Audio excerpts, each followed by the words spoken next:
Hi everybody, thanks for watching this. I wanted to tell you this is a little time sensitive.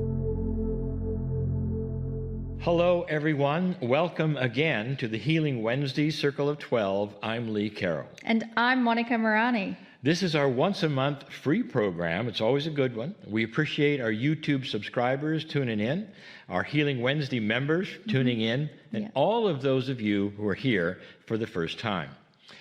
If you're a member, and I say this because if you're not, you should hear this, the members receive replays of all of the shows. There's 4 a month. They get all 4. But I like the fact that the replays they receive are forever, and they get all of them. If you're a YouTube subscriber to my channel and you're hearing this, this also will be replayed, and you can have this one forever, but only 1 a month. So 1 time a month we do this, 4 times a month we do for our members portal. It's easy to subscribe. It's cryonmasters.com. Just go there and you'll find out how to subscribe.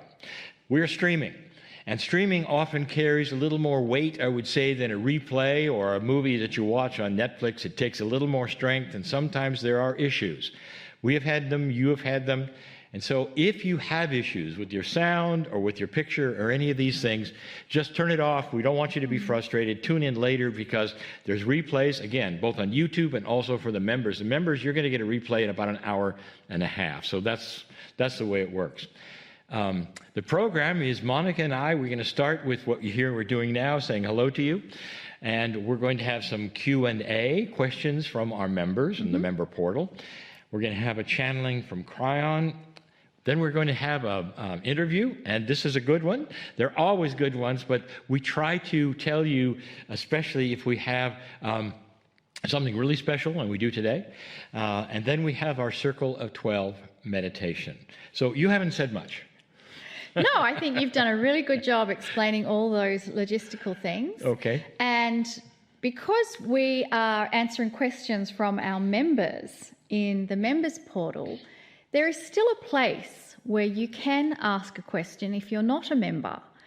And that's going to be on the cryonmasters.com. If you visit that website and scroll all the way down, often what happens, you click on a website and then that's it. You just think, well, I can't find it.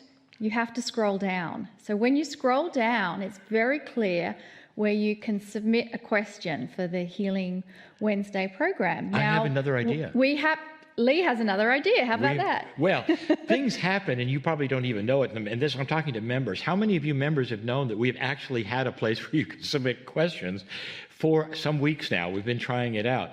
And I believe, I don't think I'm wrong here, it's cryonmasters.com/questions in lowercase. I love that. That'll just get you right there. That'll get you there as well. And for those who are members, you have a membership portal, and within that you can submit a question as well. So Lee, I think it's worth going over what the criteria is for asking a question, because there actually is a criteria. Yeah, briefly, we want you to ask questions that others might be interested in. We're not doing readings here. We don't tell your life story. Make your questions simple and succinct, and then we'll get considered. As you might imagine, we're going to get thousands of questions. So we're poring over all of them and looking for the ones that others, similar questions, and many have asked the same ones. And that's the ones we're targeting right now. So if you write a paragraph, we probably won't read it. That's just the way. We've got too many to look at. So make them succinct, make them unpersonal, and they'll probably get used. Absolutely. So how about we start? And I have picked 2 similar questions. They're on the very, and I love that. I love that we often get questions that more than one person is wondering about. So the first one is from Helena, and she's in Jakarta, Indonesia. She says, I have given instruction to my cells to slow the aging process. Should I repeat this again after a period of time for, say, a year, or is once enough? And then we have Patricia from Georgia in the US. Her question is this. Kryon says to talk to the cells and give them instructions. Why does he say to do this every day? Why isn't once or twice enough to get the message across? Now, they're great questions. And Lee, I'd love to hear your answer. I'd like to give one that makes sense to everyone. And I will say this almost every time we do a Q&A. I'm going to spend enough time on the answers that I don't feel like I'm glossing them over just to get more questions in, because this is an important one. We try to select the questions, again, most asked, but also that I think are important because of what has happened. I'd say the difference between the old energy and the new energy. In this particular question that's being asked, it's about repetition, basically. And what is the difference between things that Kryon have said in the past where you only have to do something one time, or now where Kryon is saying do it every time? Kryon has always talked about talking to your cells, but let's take a look at two really different, I would say, perceptions. One is a decision you make, and another is a relationship you have. Let me be clear. In the beginning, when we started all of these metaphysical things, all of the channels, we were looking at decisions people were making. And the decisions were aha experiences. For instance, you may make a decision that is personal for you and spirit, and you may say, dear Spirit, I have decided I am not a victim of this planet. I have decided I am going to have and take my magnificence. That's going to change my whole life. Dear Spirit, I'm going to be on board with certain things. That is a decision you make. And Kryon said from the beginning, that's heard one time. You don't have to say that every time. You don't have to say every morning, dear Spirit, I've made a decision. I'm going to do this. Do you see? That is a decision. It is a metaphysical decision. Don't confuse it with a relationship. I have a relationship with my cells. I have affirmations I'm going to say every single day, because there's parts of your body that need to hear this. You need to hear this. Those who study all of this about consciousness, about what we're actually talking about, this relationship, say that this needs to be repeated. Now, we're not counting beads here. I'm sorry, don't write me letters. I hope that's not offensive to anybody. But that is a process. You simply count beads. You go through it. And that is something that perhaps you've been told to do. A relationship is not counting beads. I talk to my cellular structure personally. I actually do something else. I haven't even talked about this. I congratulate and thank my cellular structure for the kinds of things that I am talking to it about when I see results. I got a relationship, and I do it every day. I don't have to do it. I want to do it because it's a relationship.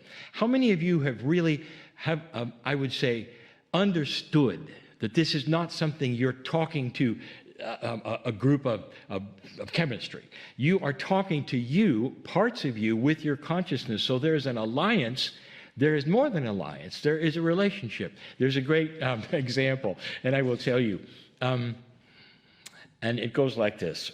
Woman says to a man, do you love me? And he says, well, of course I do. And she says, well, you don't tell me. And he said, what do you mean? I told you in 2003. Now, does that tell you a little bit? A relationship. You need to make this current almost every day. If you want that relationship to work, be succinct, and get results. This is the difference. Also, it explains affirmations, why you would do those in a repetitive way. Decisions you make with Spirit one time. Spirit gets it. When it comes to the relations you have with your cellular structure, over and over. I love that, Lee. That really has defined it differently for me. It defined it differently for me, too, because when I take these questions, you realize I'm studying what I would say. Yeah. And it's important that we're not taking them on the fly and just doing the best we can with answers. I want to make sure that they're succinct, and so I am sometimes redefining it even for myself so that others will know. Yeah. So we have time for one more question, and this one is from Mario from Honduras. And Mario is part of our Spanish circle. Thank you, Mario, for your question. He is asking, how can I extract the magnificent, joyful, and empowered experiences of my life and of all that I have come to be? That's a great question, Lee. I especially like the word there is a giveaway. He's saying is. extract. He is. And we've discussed this before. We so let me did. just tell you. The words giveaway, I would call a perception that so many have. Let me give you the example that we've given before for an artist who sees a block of granite. All he has to do is extract what isn't there to make the magnificent sculpture. That is what you're doing. You're not extracting the magnificence. You're extracting that which doesn't work. You are magnificent. Now let's get rid of the things that don't work. And the more you get rid of, the more magnificence you see and is yours. Now, does that... I love it because you have totally turned the question around to a different perspective. Instead of going in to pull something out, you're saying it's already there and it's stripping away the layers that stop you being that. So let's go further. This is the reason for Circle of 12. This is the reason for all of the channelings. It's to extract that which doesn't belong in your life, which is darker than you are, if you want to call it that way, or is not who you are, and throw it away. Also, you might recognize that the Circle of 12 meditation, not the channeling of the day, but the meditation is very similar every time. We are repeating the same kind of things a little differently. But the meditation then is I would say, an answer to that first question as well. We're repeating and repeating so that you can sit in the chair, so you can feel it. And the more we do it, it's like exercise. It's going to grow, and this is going to be something that becomes you. And it also serves to extract those things which you are not part of. So it really goes hand in hand, and all of these questions, I think, are part of that same answer. And I think the only addition I would have is that this journey we're on, it's a lifelong endeavour. And I believe that we all have moments where we can slip into what we call duality, where we get angry or mad, and sometimes we can get upset with ourselves for acting a certain way or behaving a certain way. The thing is, this is a lifelong lesson, a lifelong journey, and you do it from repetition and practice, isn't it, Lee? It is, and even some of the questions coming up that I know that we're going to cover in other meetings, it goes even further than this in perception of how people think it is, as opposed to perhaps the way Kryon and Spirit will tell you it is. And really, truly, it has to do with light and dark. We are magnificent beings. We were born magnificent, and it starts there. Absolutely. Well, I hope you all enjoyed the answers from Lee for those questions, and I believe we are now getting ready for a mini meditation from myself and Kryon's channel. So I invite you to close your eyes, and I'd like to focus on Gaia. Everything that Gaia gives us is filled with unconditional love and benevolence. So let's take it further, and I invite you to think of one thing from Gaia that gives you such joy, such bliss. It could be puppies, it could be kittens, it could be swimming with the dolphins and whales, it could be a tree, it could be a mountain, it could be a river. Whatever it is from Gaia that gives you just that pure state of bliss and joy, I'd like you to focus on that one thing. Feel that connection you have from a loving planet just for you. And with that deep love, that feeling of gratitude and appreciation, let us send that back into Gaia. Thank you, Gaia, for loving us. Thank you, Gaia, being here. Thank you, Gaia, for all your gifts that you give us. And I would like you to receive a wave of deep love from Gaia. Gaia is saying to you, thank you, your name goes here, for being here. Thank you, your name goes here, for loving us. And take a deep breath.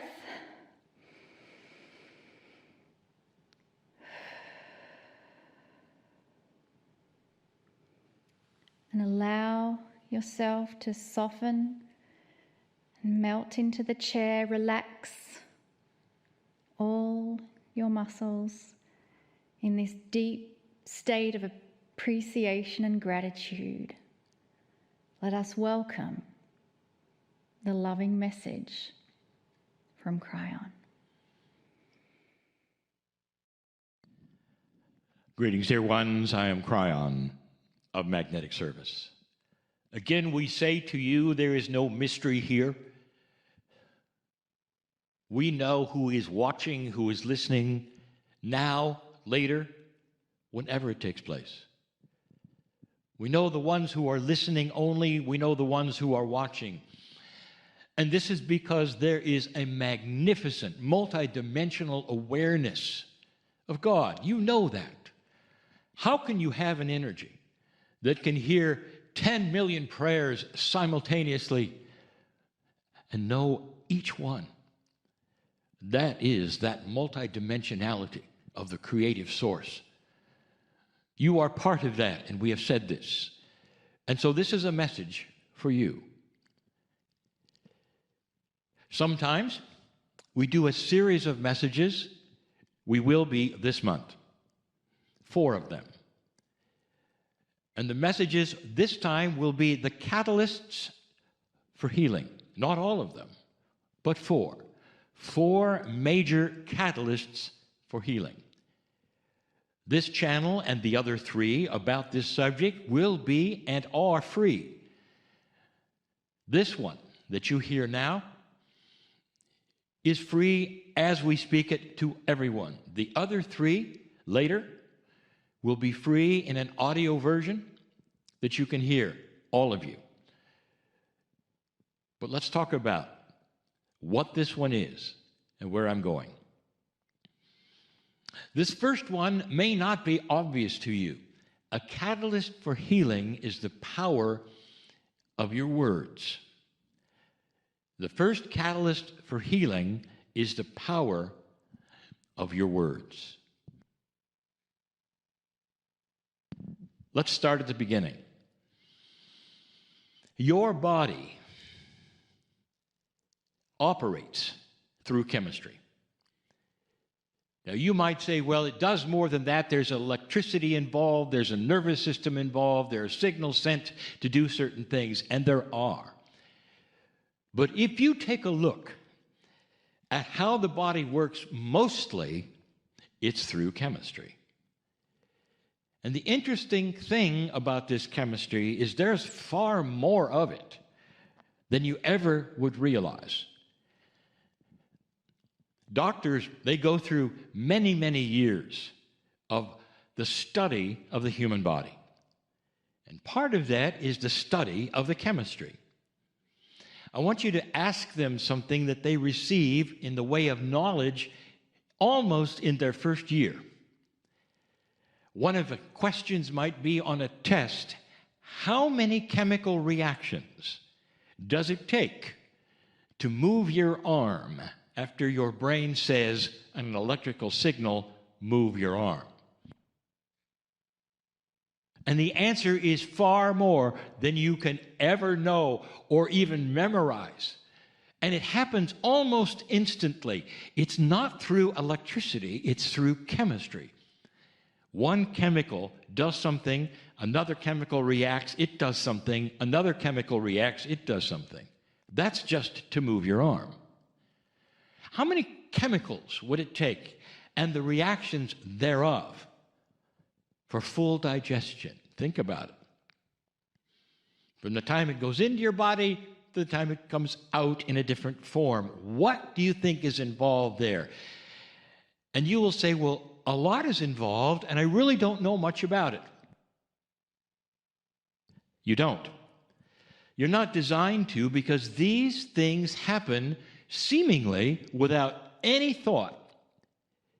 If you analyze it, this chemical reaction, the way your body works with all of its organs, with all of it does, from the day you're born to your last breath, the processes are the same. And they go through them and go through them and go through them. And because of this, your perception of your body often is this. The individual grows up, they learn about the body a little bit, they realize they really have nothing to do with it. It just simply works or doesn't. And so many of you will look down at your body and say, I hope you last. It's almost like the only thing that a human has is its head. And that everything attached to the head is something else, and you hope it works. That's the chemistry that you grow up with. And then something started to happen.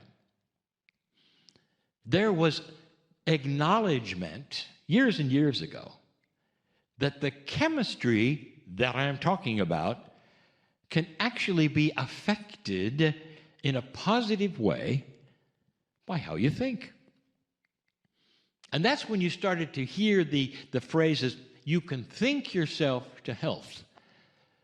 And that is because the psychologists and all those who studied the mind said, you know, we have found out that stress is a killer.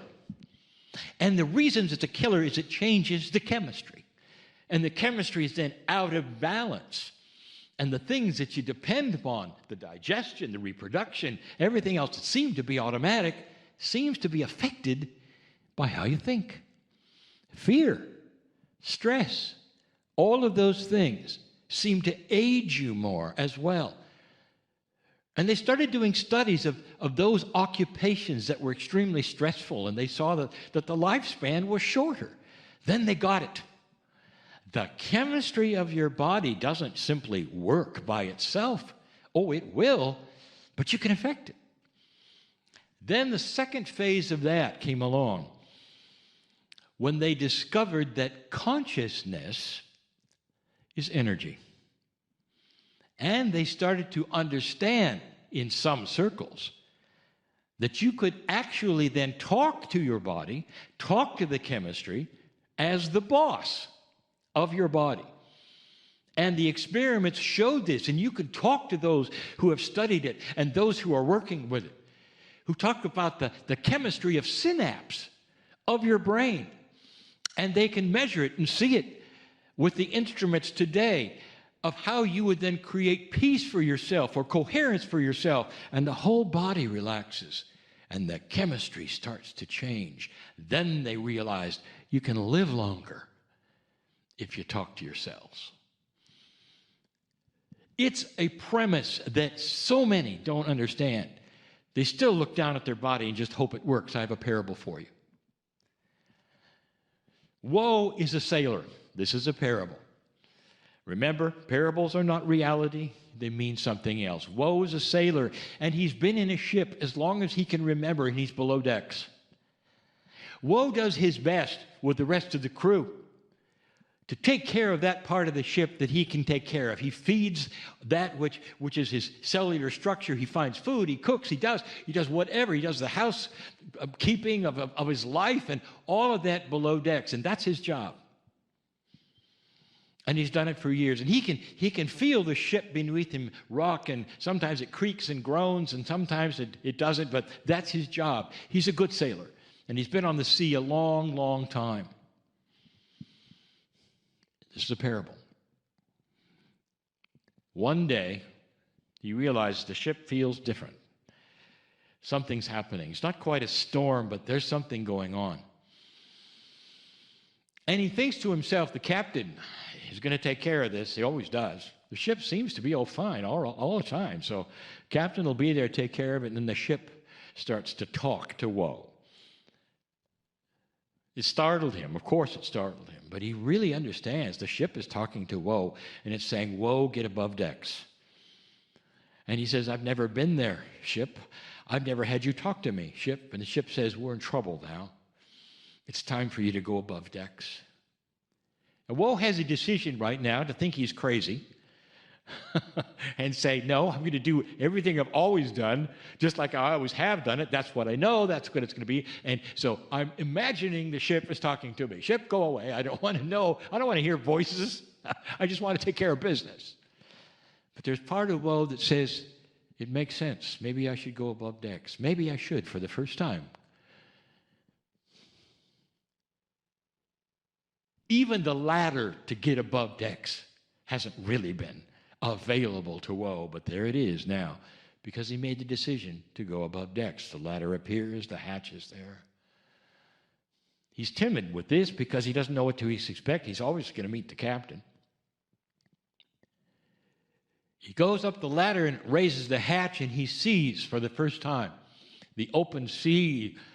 He sees the ship's wheel that is there, that which steers the ship, and he realizes it's completely and totally unmanned. He looks around to see where the captain is. There is no captain. He looks around for the crew to man the sails. There is no crew. Oh, but it was a sailing vessel, dear ones. And again, he looks at that ship's wheel, and there's no one there. Then he turns to look, and he sees the ship is heading for the rocks, and that was the whole story. That's why the ship talked to him. He ran to the wheel, and for the first time he turned it, and the ship turned. It turned immediately. As soon as he touched that wheel, it's almost like the ship sighed in relief and says, finally, there's somebody at the helm. He asked the ship, he said, you mean all this time there has been no one at the wheel? And the ship said, that's correct. We're in the open ocean. We've been traveling in circles for years and years. We've been fine. But suddenly we're not fine because we're headed for the rocks. And Woe, you took control and steered us to safety. And Woe, you'll never go below decks again because now you know something you never knew and you can't unknow it. You're in charge of this ship and you're going to steer it to safe passage. Do you understand the parable? The ship is your body. It is the chemistry, and it's always been asking you to take charge. And if you don't, and if there's been no communication, that ship will go wherever it does by default. But if your consciousness is talking to it and talking to the cells of it, and at the helm of that ship, dear ones, you have a much longer life. And disease will not attach itself to it simply because the ship is randomly going to different places and doing different things. And that's been provable even by your science. Take charge of this. Your words are so important because now the ship is hearing you and your consciousness say, we're in charge. Do this, go here. And you do it every single day because you're the captain. Did you get the message? If you do this, healing will follow automatically because now you are in charge of everything. Think about it. This is real. And so it is.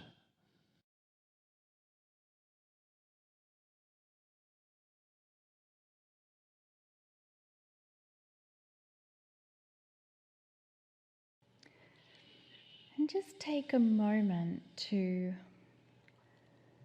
allow that message to really integrate into the cells of your body.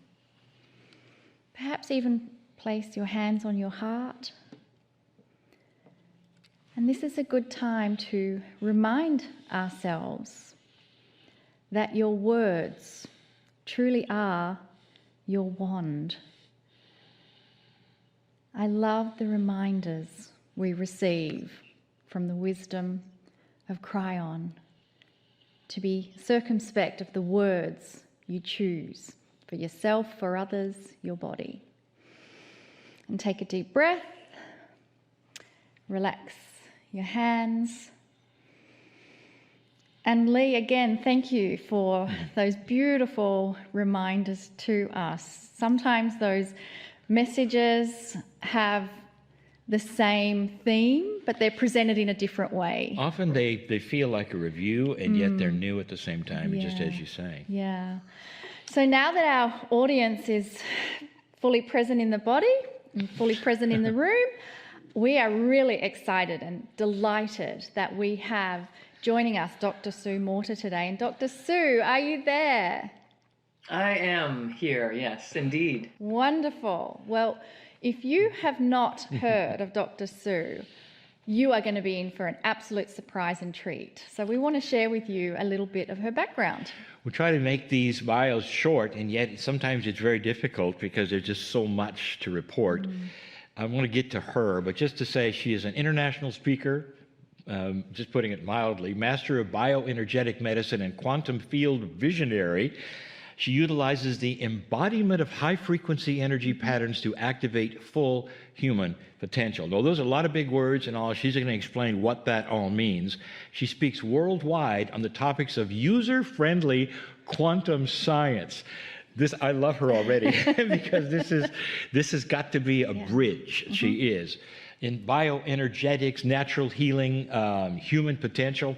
She bridges, and again, these words with an appeal to the senses, or what I will call the gut feeling, what she calls the gut feelings, and the core essence of who we are as human beings.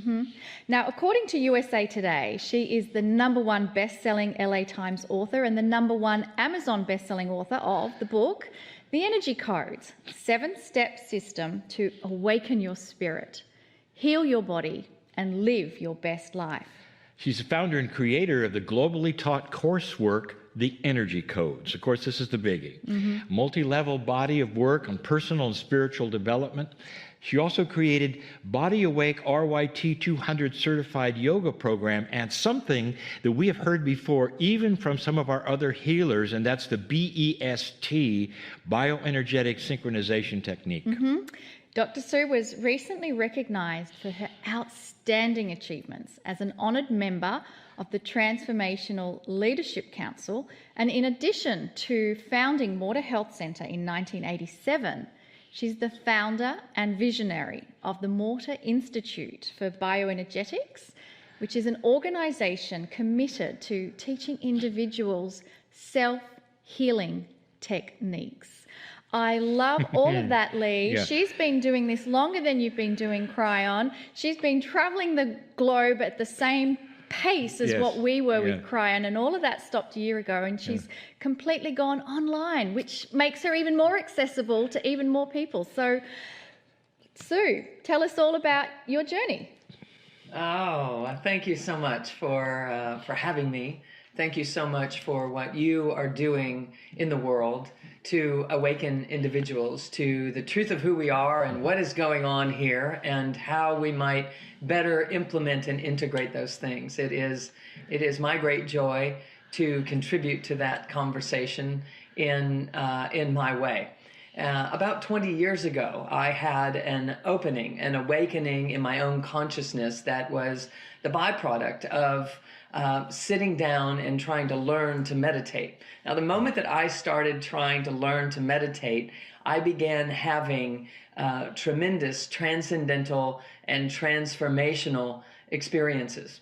And as such, I was opened into a reality that I had no idea about. And I'm actually kind of glad that I had no idea about it, because if I had known that there was another place that we were supposed to awaken to and enliven our awareness in, I would have been so busy trying to get there that I know I never would have, right? It wouldn't have happened because I'd have been dialed into the try instead of into pure presence. And so I was terrified as a kid. I slept on the floor of my closet growing up because I was just afraid of life. And there was only one direction I had to look if I was, nestled back in the closet. And so the idea that I'm traveling the world and speaking to audiences of 100,000 and those kinds of things, are mind-blowing when I stop to think about it. But what happened was, because I was intimidated in life, I became kind of a perfectionist. And in that perfectionism, trying to control everything and trying to make it better and make it right, I was very stressed, as one would become. And so I sought out meditation about 20 years ago as a resource for relaxing, for managing my stress. And instantly I started having transcendental, multidimensional experiences. And I awakened in an instant, high above the earth. I could see the earth beneath me about the size of a marble. And I was embedded into it up to what would have been my knees. But I didn't have knees because I was a ray of light. And I could see 360 degrees around me in a brilliant light, so bright it was 10 times brighter than the brightest day in the desert that I had ever seen. And it wasn't a light that you wanted to shield yourself away from. Rather, it was what I was. It was something beckoning me into the fullness of my being. And most importantly, I could say that every time I took a breath, this beautiful pink iridescent horizon would rise, and as I would exhale, it would just gracefully fall back into its position. And as I would take another breath, it would rise again, and it would just gracefully fall back into place again. And I knew that this was the true nature of who we are and what it is that is happening here. Now, being trained as a doctor prior to that, I was, of course, very curious as to what was going on here and what was the purpose and how was it going to serve and how could I reproduce it. The felt sensation inside of that state is actually the most important piece that I want to share. And it is this felt knowingness that there was nothing missing, there was nothing broken, there was nothing to achieve or to become. I was completely whole, completely present, and I had always been there. I knew that this was the truth of who I was, and that every experience that I was having was just an experience. It was a project that I was engaging in. And so I spent the next 5 years trying to integrate and reproduce and figure out what was happening and why did this opening occur in my life and how was it going to influence me and how could it benefit my patients and work with a healing modality. And between that time frame and the next 5 years, when I began implementing it, I began to determine and to discover how to reproduce this experience for myself, I began sharing that with my patients. And as I did, I started noticing that as they were starting to do some of the things that it required for me to return to that state on purpose and consciously and intentionally, when I would relay those practices to my patients, I noticed they started getting better faster, and they were staying better longer, and they were needing less in between their visits with me. And pretty soon my practice really became more of a teaching center rather than only physical healing or emotional healing or even spiritual healing. It became a place where people would come to learn about how to sustain these states that they were achieving inside of the bioenergetic work that I was doing. And so I began to teach, and then I began to be called out into the world to teach and speak at conferences and be invited into all sorts of applications of what had birthed in me.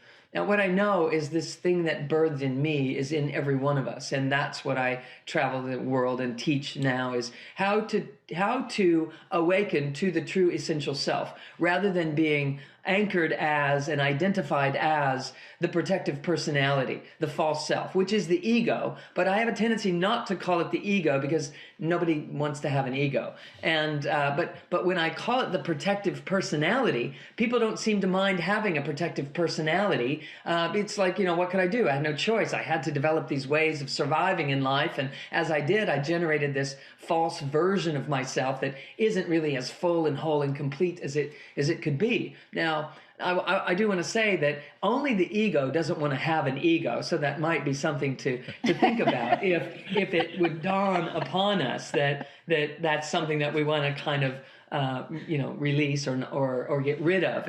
And what I really want to say about that is that The ego is not something to get rid of. The ego is a version of us that was established as this protective mechanism, and it simply needs to be embraced. It needs to be pulled back into the mix rather than excised and gotten away from. If we ever want to operate inside of unity consciousness, which is where healing and wholeness and health and vitality and our immunity and all other popular considerations exist.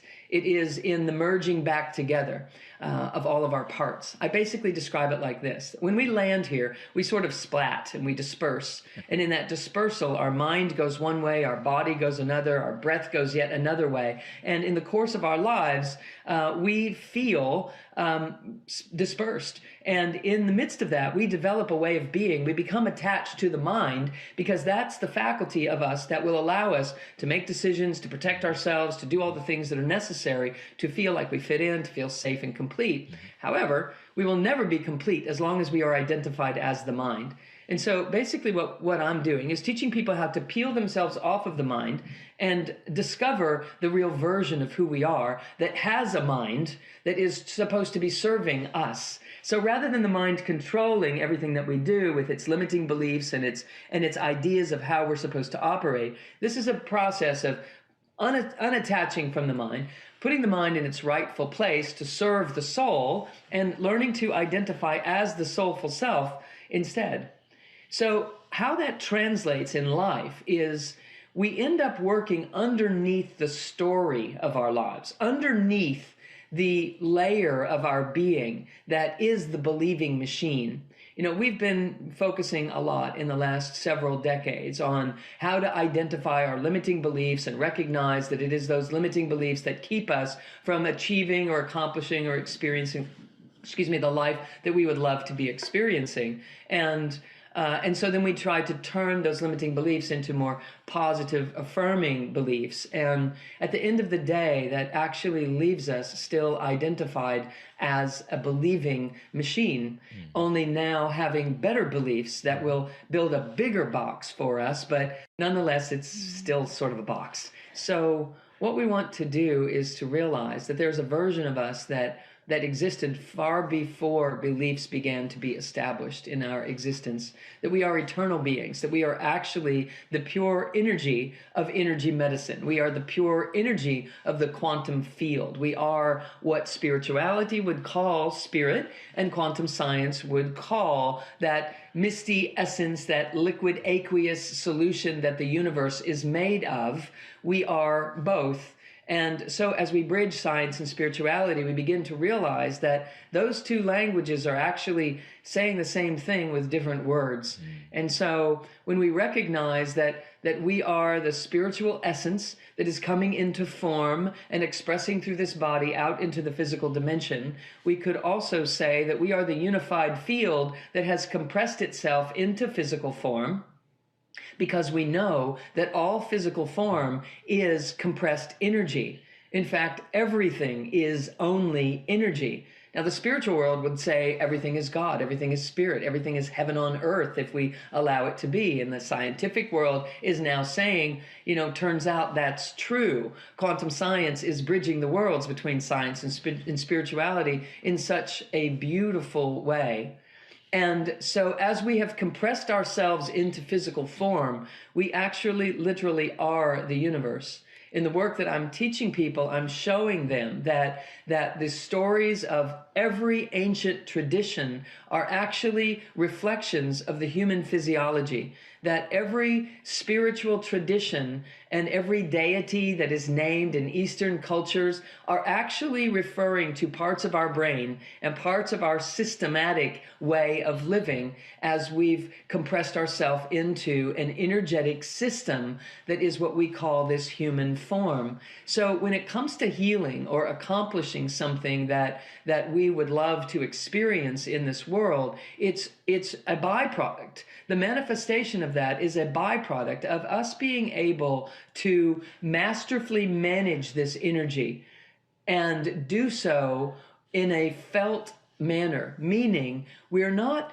trying to work with the energy in our body. We're here to recognize that we are the energy that is this body and so much more. So I have a few images that I'd like to just hold up and show, because I think it will allow for us to a picture's worth 1,000 words, right? So if that's okay, you guys, I'm going to just... Absolutely. Okay? Absolutely. Just All as you start to Okay. hold up things, I hope everybody who's watching this realizes there's replays, because there's been so many profound statements made already that we teach over and over that she is giving so succinctly that please watch this again, because these are gold. Oh, beautiful! I'm so thrilled that when we tap the truth, there are a million ways to come to that truth. The 1,008 paths, right, to the divine, and so it's such a joy to be able to share it here with everyone today. So this is an image that is the closest way that I can possibly depict what happened with me that day 20 years ago. Here's how I would describe it. I awakened right here. Now, we tend to think that this is who we are, this human self at the bottom of the page in this biofield that I've drawn in here. And we seek spirituality, we seek guidance from, our guides, or from, the higher realms, etc., and all of which is a very brilliant choice to make, to seek that support and to recognize that we are not an isolated, separate self. But what happened for me that day was I was no longer this, seeking support from this. I was this on a project. So this is who we are, and this is what we're doing. This is who we are, and this is what we're doing. We think mistakenly that this is who we are, and this is what we're seeking. Mm-hmm. And the reason we have such a hard time finding it is because this is actually what we are. So what I describe in the book is this quantum flipping the seat that we sit in and becoming this soulful self that is dropping into this bodily experience, into this physical realm experience, and we are rising here. So let me just give you an idea of how this works. There is a dissension process that occurs in the compressing of our own system, in the yes that we say that we're ready to embody. We're ready to come into this physical dimension and have this life experience. There is a further compression that occurs, and we descend down into this third dimension. So we drop, we hit the earth, and we rise. Now, when we hit the earth, that splat I was talking about, it occurs right there. And so when we splat and we disperse our energies, we don't have enough wherewithal gathered and collected and in a quickened state. We don't have enough energy to rise up to our fullness, which is the recognition of who we really are. So what happens is we rise as high as we can go, and then the energies start to disperse and they fall around. We take them up again. We try to give rise to ourselves again and again and again and again. And over time, that is what generates this whole physical experience that we're having here. So I'm going to show you a close-up of this version of it in just a moment. But what I want us to get right off the bat here is that the purpose of our life is to be able to descend here and rise all the way up, that this cycling energy becomes so big that it's actually including our highest self, the highest levels of our own consciousness, in the revolving energies that we are utilizing every day. And what happens is we have a struggle getting there until we realize that that's the name of the game. So I have one more picture here for you to show you kind of a close-up of how that works. This energy descends to the earth and it rises, and it is you. It is you. You don't have energy running through your body. You are an energy being, okay? You descend to the earth and you rise. And you rise all the way up through levels of energy, layers, different frequencies of energy that represent different aspects of your own consciousness. So we know the chakra system represents different levels of consciousness, as well as many other influences that they have inside this whole system that we are. So let's look at it from levels of consciousness. So if I rise up through my rootedness and my wisdom center and my personal identity as a cosmic, universal, multidimensional being, and I rise up through the love that I am and my ability to manifest and my recognition that I am not a human being. I am being human at this time. And there's a big difference there. I'm a spirit energy being human at this time. It starts to take on a totally different context, and it starts to take on a totally different avenue of solutions in our lives. In fact, I ultimately want you to recognize there's no such thing as a problem. The only problem that exists is the belief in problems. And so, we'll get to that. But here's what I want us to see. Here's what happens. Everything is here to allow us to rise up through this state, and this energy cycles back around. We take it back up at the tip of the spine. It rises through the spine, shoots out the crown, cycles around the outside of the body, and this is basic bioenergetics. This is how the energy flows through the physical system. It's constantly being replenished from overhead, from that higher self perspective that we were talking about. It's constantly receiving from that abundance. It's constantly hitting the earth and being grounded and stepped down for human consumption. And then we're constantly rising. And we're here to learn how to rise without any interferences. So that brings me to my next picture here. This is what's happening in our lives. So we rise, and because we don't have all the circuitry in place, the energies that we are, they rise and they find the path of least resistance. And we rise up through the things that we're already good at, and we avoid the things that we're not familiar with, or that we're afraid of, or that we're intimidated about, or that we've been shut down over in the course of our, development.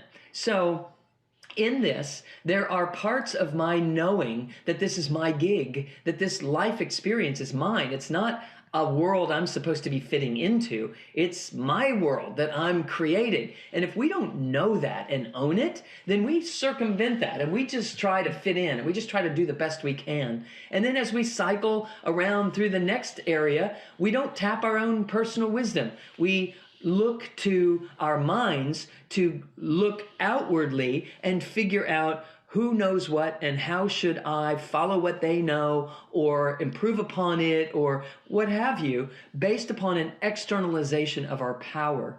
And so you can see what starts to happen here. We start circumventing and wobbling, and that circumvention creates a wobble in the rising energy.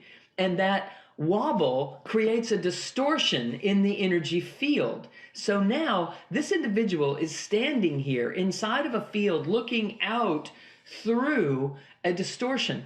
They're going to see a distorted world. They're going to see a world that doesn't care, and a world that isn't fair, and a world that doesn't love them, and a world that continues to abandon them, etc. So what I'm doing is working with people to teach them how to build the circuitry right here, that this essence that they are can rise without interference in a perfecting, ever perfecting manner. And in byproducts of that, we witness people healing as a byproduct of simply focusing on how do I get to what needs to happen here, so that I can build the circuitry, so that I can rise in my true power and in the truth of who I am, be able to bring my whole true self here out into the world in an unaltered manner. So this is who you are. And you're coming down into this world and coming out, right out through this physical body into the world. You're coming through a threshold, a doorway that this physical body is to express out into the world without interference. And so until we learn how to do that, we suffer. Because until we are doing that, we are not living our destiny. We're not identifying as the truth of who we are. We're missing the boat. We're not putting the pieces together. And life becomes very, very painful. So the Buddhists would say that the cause of all pain is attachment. And that attachment is hanging on to beliefs and ideas and identities that aren't the whole truth of who we are. And so the release of that would drop us into this core space where we could begin to identify as this true soulful self that resides more deeply in the core of the being, rather than out on the surface of life where we're interacting with the world. In the splat, we disperse, and we attach to the mind, and we start looking outwardly to figure out, am I safe? Is this okay? Am I going to fit in? What's going on here?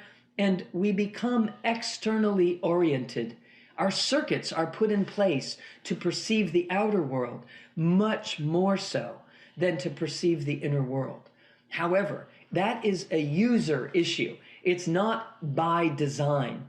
It's by nurture, not nature, that is happening. By nature, we are sensory beings. Science would show us that we are 10 to 100 to 10,000 times more sensory than motor.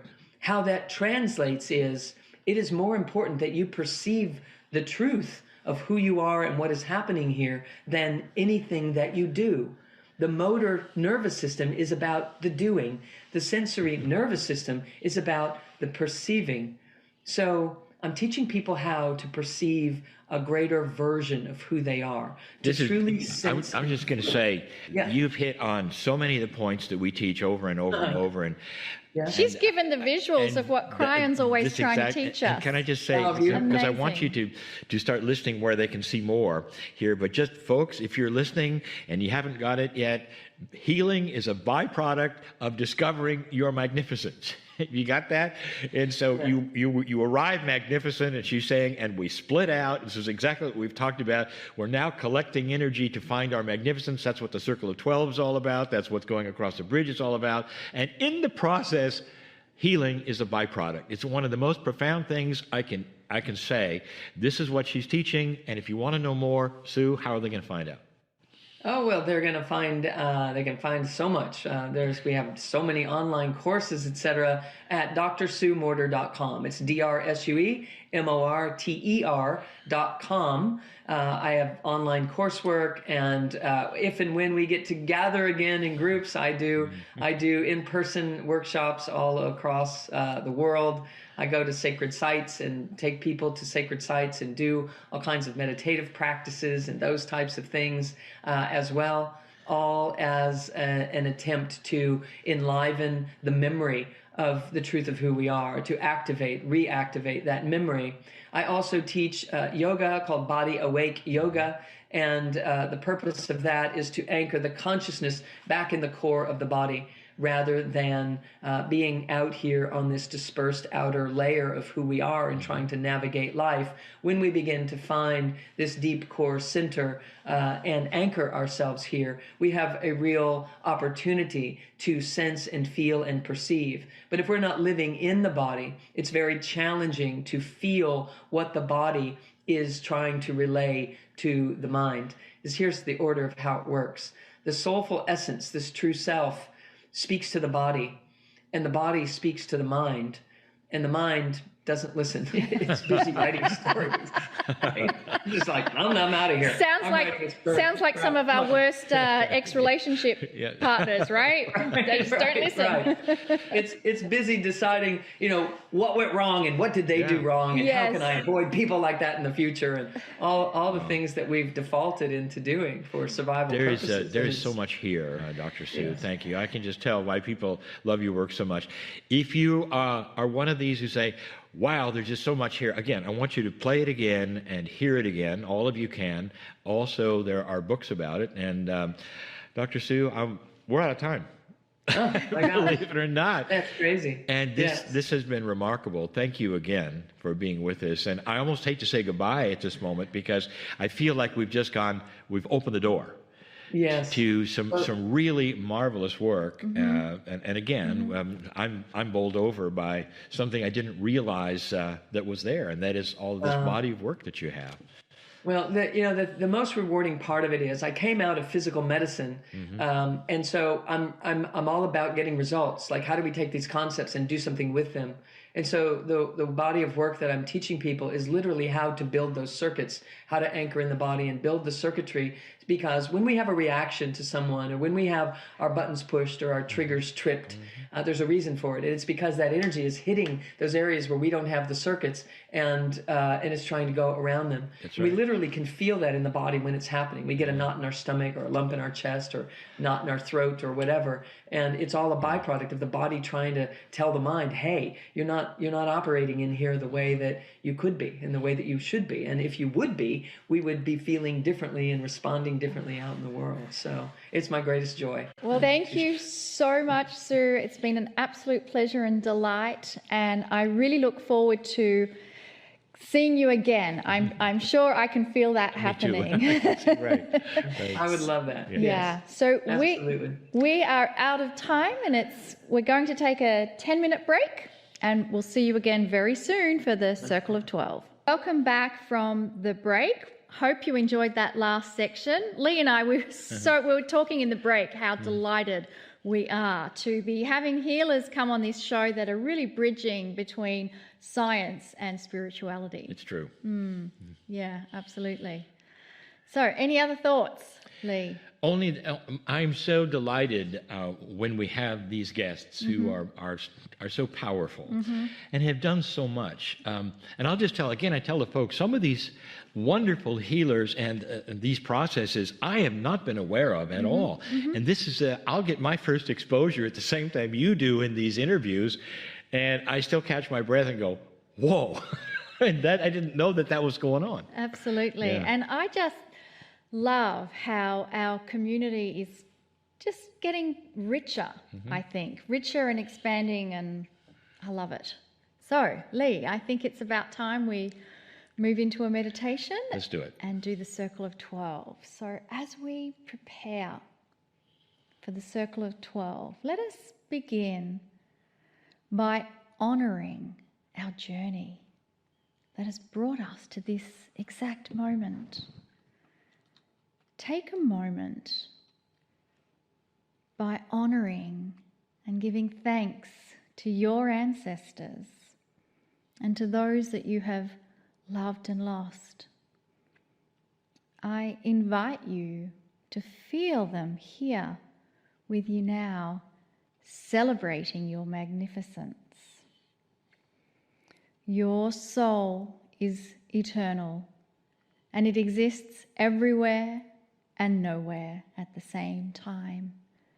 It is pure, multi-dimensional energy. It is sacred energy beyond anything you can ever measure. The love part of your soul is what you feel and sense. You have the ability to integrate your soul. As we prepare to continue to the Circle of 12, let us affirm our willingness to connect with the God inside. I give permission to experience the grandness of my soul. I give permission to experience the grandness of my soul. I give permission to experience the grandness of my soul. I am ready.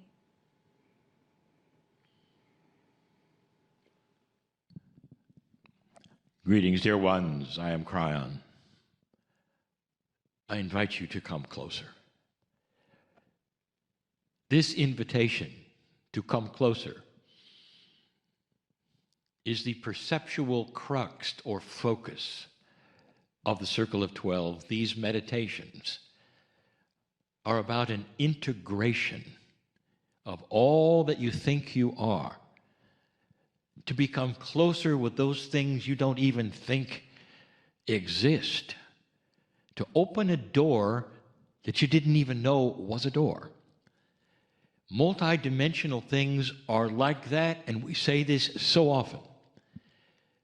We are inviting you to do something that is not commonly asked of you to do. in faith without intellectual pursuit, to start to feel things that are true and accurate instead of having to prove them in a three-dimensional way. That's what we're asking. Today's channeling was about chemistry. It was about a chemistry that seems to be completely and totally apart from who you are. Your consciousness ponders great things. Your consciousness ponders the world, your survival, your systems, the rights and the wrongs, the dark and the light. Your consciousness ponders wonderful things. It doesn't spend a lot of time pondering your liver. It doesn't have to, because you see, those things are taken care of, aren't they? And chemistry just does what it does.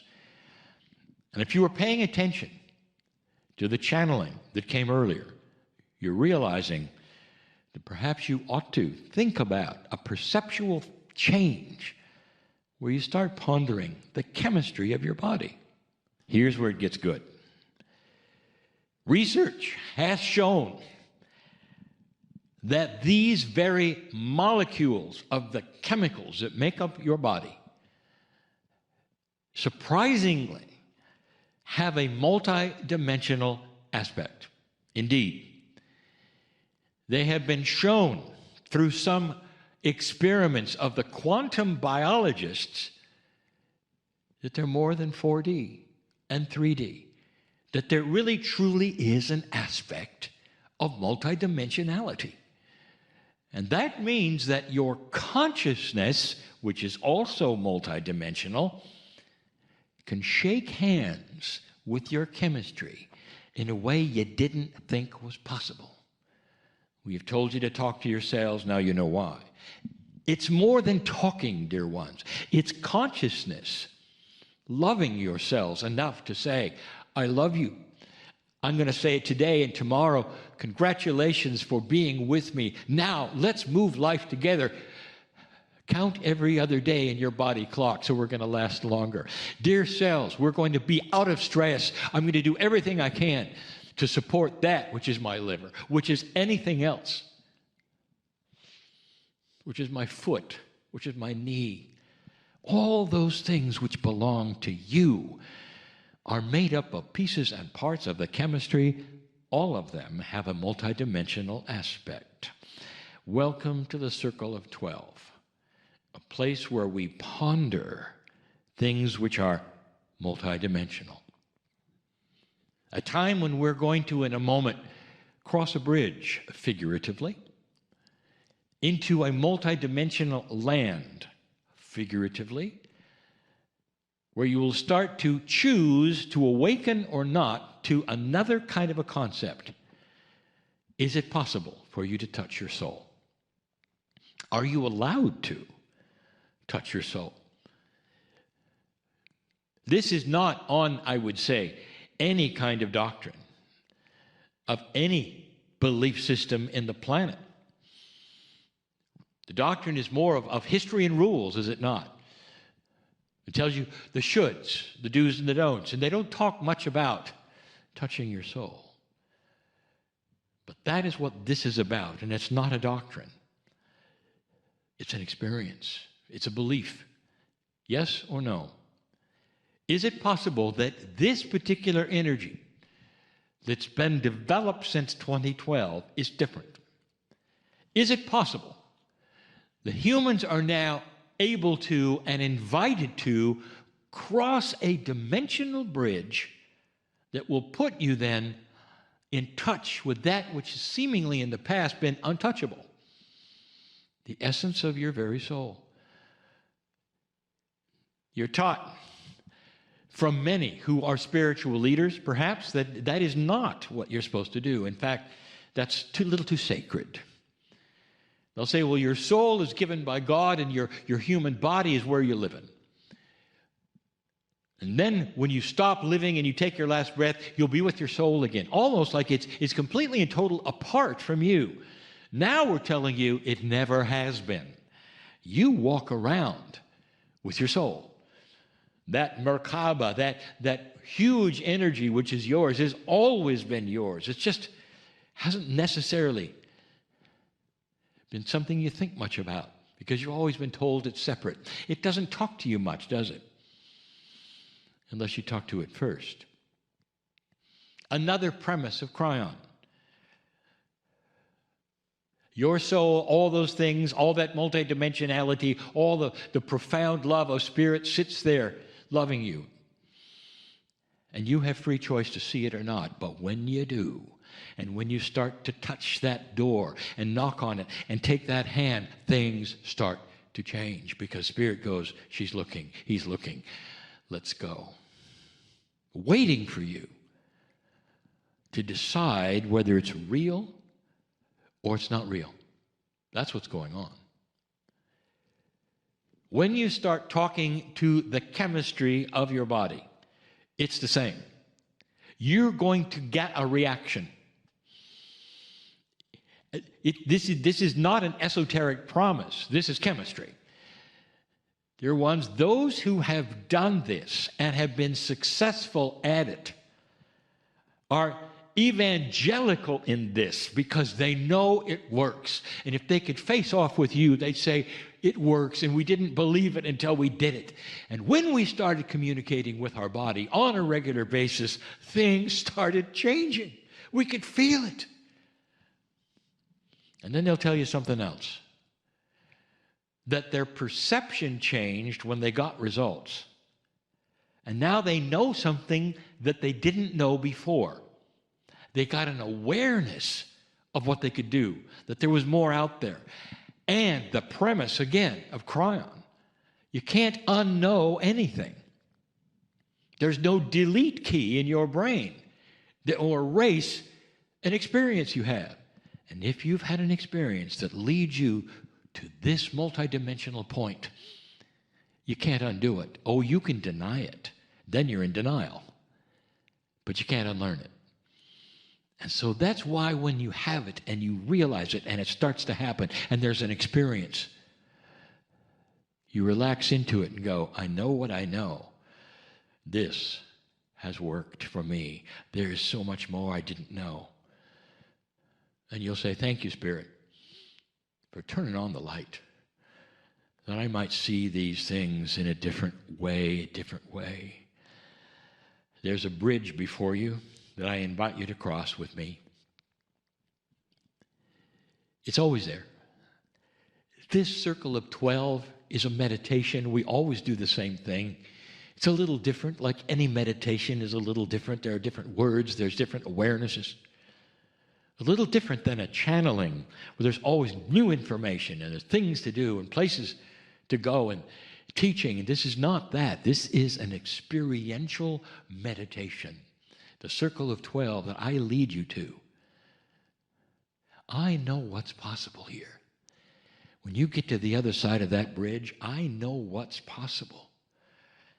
I know there are experiences that will reverse disease there because it can't remain there in your body when you have an awareness of the light and there is no light now. I know things that have happened in the past when human beings have had this kind of an awareness when they didn't before. I have seen, and you have heard of the spontaneous remissions and all of those things. This is on the other side of the bridge, and eventually there will be no bridge, dear ones. Did I tell you that before? The bridge separates the known from the unknown. What you are, what you think you are, all the things you believe, crossing a bridge into that which you don't even know exists and violates, perhaps, some of the realities you've been told are possible or not possible. You don't cross the bridge with a clipboard. You don't cross the bridge checking off things that you know or don't know and coming back and verifying them later. That's not what we're doing. That's all 3D. When you cross the bridge, you're wide open. You've got to be okay with things you don't understand. If you're going to be intellectual and say, I have to see it and know it and understand it before I go there, it isn't going to work. We've told you this before. I want you to cross the bridge with me. Come to the middle of the bridge and you'll see again the mist that's always there. The mist is there is a fog that hides what's on the other side. So you can't use your intellect to peek there and come back and go, I'm not going to go today. Or, oh yeah, I'll go today because it's okay or it's not okay or the sun is shining or it's not shining. You're going to go into that fog prepared for the unknown, knowing it's a safe place because it's you're going to see. A piece of you that's more magnificent than you thought that you're going to see. An experience which enhances you. And so many are afraid. Only because it's so different. Come with me right now and walk through the mist. Right now. Take my hand.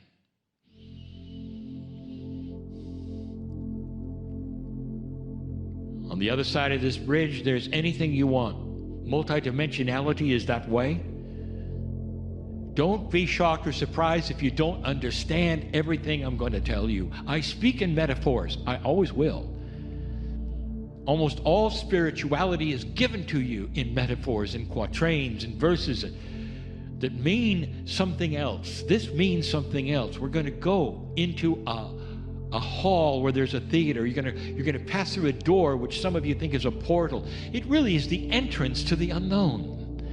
It's your giving permission not to understand what's coming, but to know it's real. Can you do that? Don't understand it, but I know it's there. Can you do that? Most of you do that daily with technology. You use things you don't understand, but you know it works. This works. Come with me to that theater in the round, that sunken theater in the round where you are going to climb up the stage after you've gone down the stairs in this sunken theater. The audience, you don't know who's going to be there. And it changes from day to day, from time to time, from meditation to meditation, just for emphasis. If you can't visualize it, then simply sit and feel it. Spirit wants you to get this. So if you can't visualize it, that doesn't mean you can't get it. Spirit says, well, then don't do anything but sit and be loved. You can do that, can't you? Can you sit and simply feel? But for those of you who can visualize, come down the stairs with me, climb the stairs, and get in the chair. We've done this for months. Once a month, twice a month, 3, 4 times a month. We do this. We sit in this chair and we ask you to visualize sitting in the chair. There are some who say, well, I can't really visualize anything. Really? Can you visualize sitting down? Is that too much? And you say, well, no, that's fine. I can visualize sitting down. Stop. Sit down. Can you visualize someone saying beautiful things to you and congratulating you or even washing your feet? Is that too hard? That's very 3D. You say, no, I can go there. Then stop and just do that. Just do that. Let us simply love you. For the rest of you who can visualize anything I'm telling you, I want you to see the audience coming in. I'll tell you who they are. Every single member of this audience is a human being who has changed their lives because they've talked to themselves. They've had disease in remission. They have had peace where there was none. They have erased their life from the fears and the anxieties they'd had. They've dropped unforgiveness. Every single one of these is a champion of energy in that way. They've done it. They learned how, and they do it daily. Every one of them. And dear ones, that's tens of thousands of those. And they're going to sit in the audience and look at you. Because that's what you're here to do, and that's what you're here to learn. They're sitting in the audience. And now it's time for you to talk to yourselves.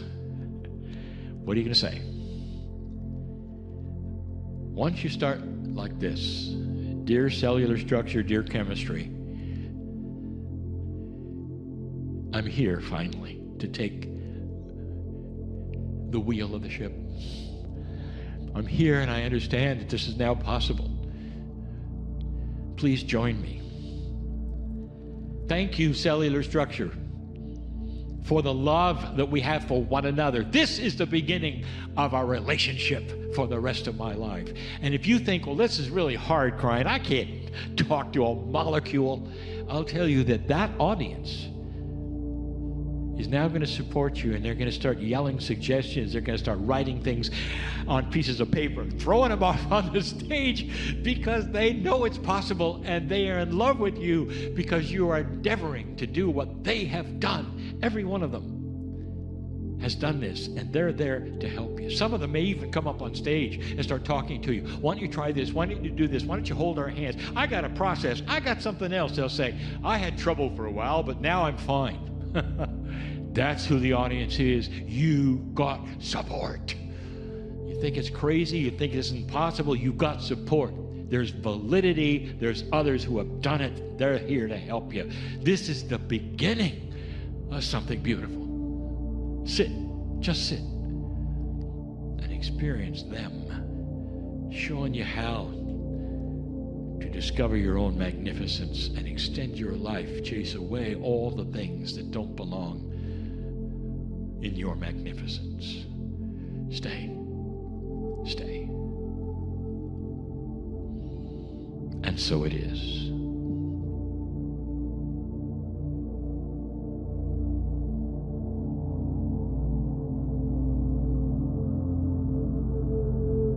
Hi, everybody. Thanks for watching this. I wanted to tell you this is a little time sensitive.